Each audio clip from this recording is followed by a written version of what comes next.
그날따라 왜 그렇게 날씨가 좋았는지 모르겠다. 늦가을 햇볕이 거실 창문을 통해 비스듬히 들어오고 있었고 나는 마루에 앉아 콩나물을 다듬고 있었다. 손끝에서 잔뿌리가 하나씩 떨어질 때마다 나도 모르게 콧노래가 나왔다. 오랜만에 큰아들 내외가 온다고 했고 며느리가 좋아하는 된장찌개라도 끓여줄 생각에 아침부터 마음이 부산했다. 이른이 넘으면서부터 몸이 예전 같지 않다는 걸 느끼긴 했어도 그날은 이상하게 몸도 가볍고 기분도 괜찮았다. 오랜만에 집안이 시끄러워질 것 같아서 좋았다. 아들 내외가 도착한 건 점심 무렵이었다. 며느리가 현관에서 신발을 벗으면서 사과며 배며 한 상자 가득 들고 들어왔고 아들은 내 어깨를 한 번 툭 치고는 소파에 털썩 앉았다. 우리 아들은 어릴 때부터 말이 없는 편이었다.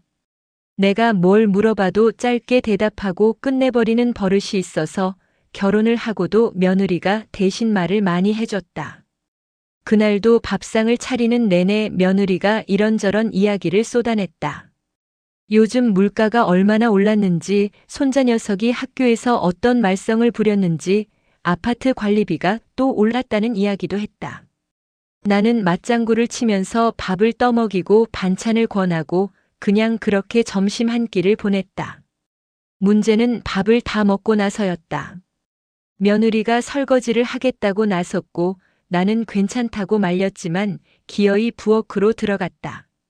나는 아들과 둘이 거실에 남게 됐는데 오랜만에 단둘이 앉아 있으니 이상하게 어색했다. 아들이 텔레비전을 켰다가 껐다가 하더니 결국 리모컨을 내려놓았다. 그리고 한참을 가만히 있다가 말을 꺼냈다. 어머니, 요즘 어떻게 지내시냐고, 몸은 좀 어떠시냐고. 나는 괜찮다고 했다.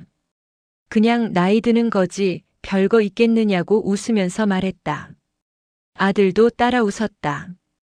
그러다가 잠깐 침묵이 흘렀다.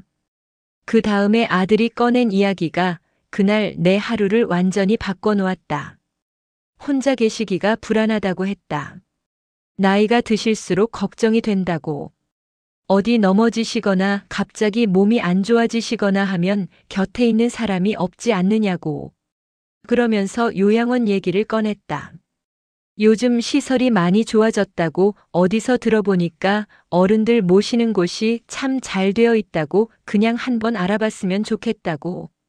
아들은 그 말을 하는 내내 나를 똑바로 보지 않았다. 자기 손등을 내려다보면서 말했다. 나는 웃었다. 아무렇지 않은 것처럼 웃으면서 알겠다고 했다. 한번 생각해 보겠다고 뭐 그런 것도 있냐고 호기심 있는 척 물었다. 부엌에서 물 흐르는 소리가 들렸고 텔레비전에서는 누군가 웃고 있었다. 나는 그 자리에서 더 이상 아무 말도 하지 않았다. 그냥 웃고 앉아 있었다. 아들 내외가 돌아간 건 저녁 무렵이었다. 현관에서 인사를 하고 엘리베이터가 닫히는 소리가 들릴 때까지 나는 문 앞에 서 있었다. 그리고 문을 닫고 돌아서는 순간 집안이 너무 조용하다는 게 갑자기 느껴졌다. 늘 조용했는데 그날따라 그 조용함이 달랐다. 낮에 그렇게 시끄럽다가 사람들이 빠져나가고 나면 집이 더 커지는 것 같은 느낌, 그런 거 있지 않나? 마치 집 안에 있는 공기의 무게가 달라지는 것 같은 느낌. 나는 한참 동안 소파에 앉아만 있었다. 그날 밤은 잠이 안 왔다. 불을 끄고 누웠는데 눈이 말똥말똥했다. 천장을 보다가 벽을 보다가 결국 일어나서 부엌에 앉았다. 냉장고가 윙윙거리는 소리가 들렸고 베란다 창문 너머로 가로등 불빛이 희미하게 들어왔다. 나는 물 한 잔을 마시면서 오늘 아들이 한 말을 처음부터 다시 떠올려 봤다. 처음에는 서운함이었다. 그냥 서운했다. 내가 뭘 그렇게 잘못했나, 내가 짐이 된 건가 하는 생각들이 지나갔다. 그리고 그 뒤에 오는 생각은 서운함보다 훨씬 더 복잡한 것이었다. 사실 아들 말이 틀린 건 아니잖아. 나도 알고 있었다. 이 집에 혼자 있으면서 나 스스로도 무서울 때가 있었으니까. 새벽에 화장실 가다가 발이 저려서 비틀거린 적이 있고 지난 여름에 더위를 먹어서 하루 종일 누워 있었던 날도 있었다. 그때도 아무도 없었다. 물 한 잔 떠다 줄 사람도, 이마 한 번 짚어줄 사람도. 그걸 알면서도 막상 그 말을 들으니 이렇게 마음이 무거운 건. 나는 그날 밤 아주 오래된 기억들을 꺼내봤다. 젊었을 때 이야기들, 이 집에 처음 이사 왔을 때 이야기들. 그때 우리 집에는 항상 사람이 많았다. 시어머니도 계셨고 아이들이 셋이나 됐으니까. 아침마다 밥 짓는 냄새가 온 집안에 퍼졌고 저녁엔 아이들이 뛰어다니는 소리로 집이 들썩였다. 그 시절엔 혼자 밥 먹을 일이 없었다. 혼자 잠 잘 일도 없었다.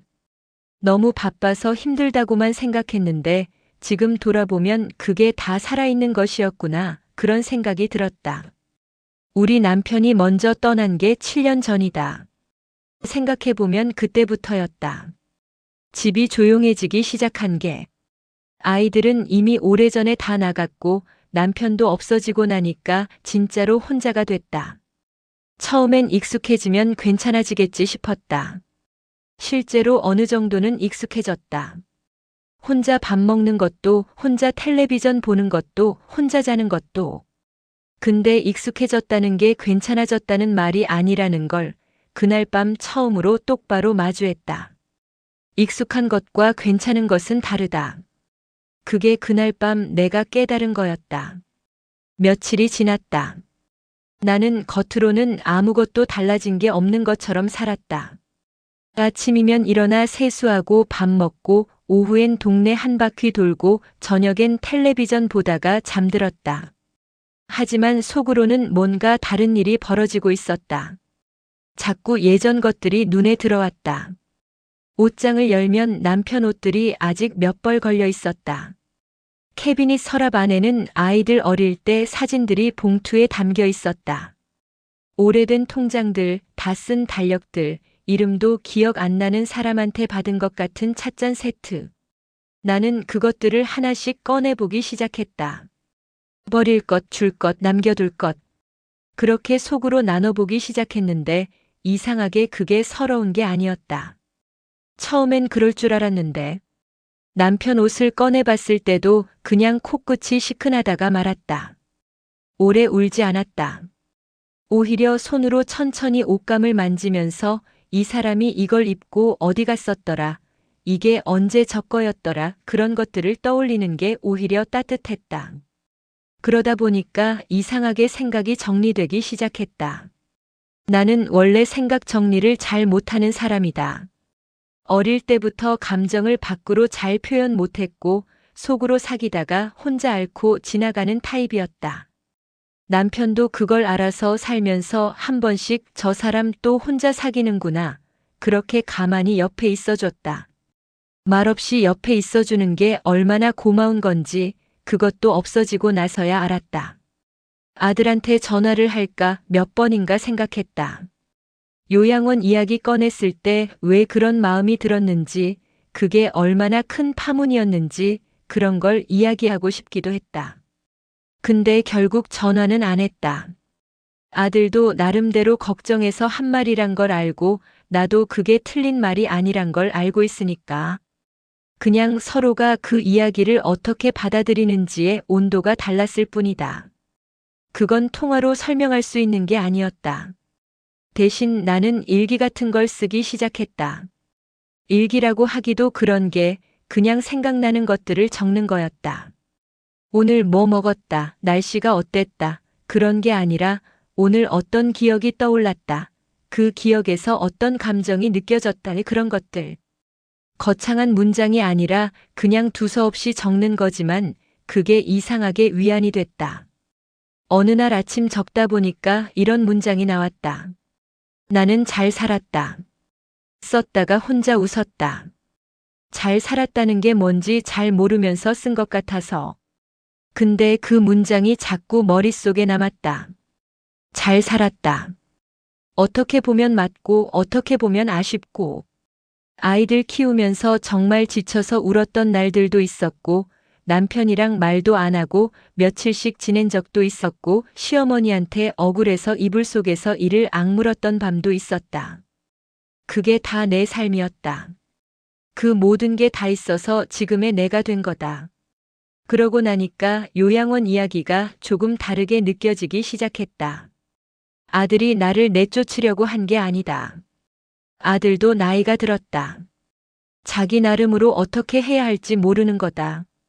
부모가 늙어가는 걸 보는 게 자식한테도 얼마나 낯설고 두려운 일인지 내가 내 시어머니를 모시면서 그걸 알았다.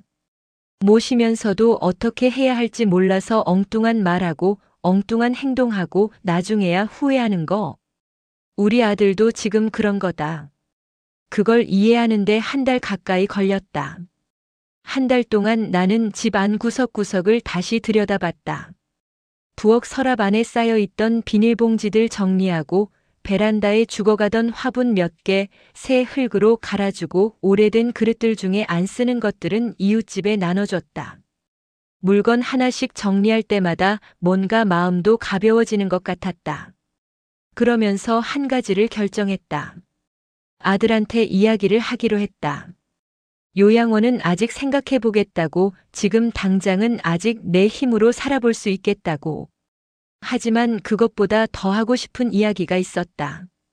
자주 연락하자고, 밥 먹으러 자주 오라고, 꼭 무슨 날이 아니어도 그냥 오고 싶을 때 와도 된다고.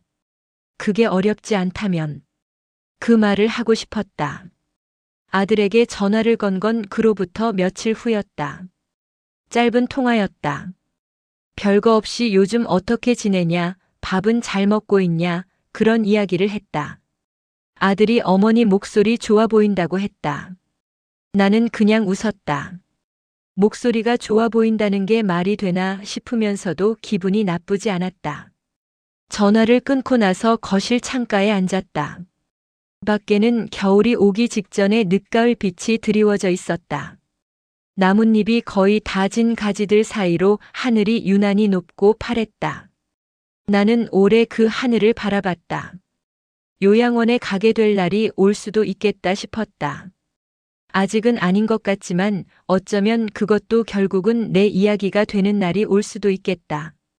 그게 두렵냐고 물으면 솔직히 아직은 모르겠다. 근데 이상하게 그날 이후로 그게 덜 무서워졌다. 무서운 게 없어진 게 아니라 무서운 것들을 품은 채로 살아갈 수 있겠구나, 그런 느낌이 생겼다. 나는 70이다. 살아온 날들을 다 세면 젊은 날보다 남은 날이 짧다는 걸 안다. 근데 짧다는 게 꼭 아쉬운 건 아니다. 짧아서 오히려 선명해지는 것들이 있다. 오늘 아침 창문으로 들어오는 햇빛, 커피 한 잔의 온기, 아들 목소리가 생각보다 안정적이었다는 것, 그런 작은 것들이. 그날 아들이 했던 이야기가 나를 무너뜨린 게 아니었다.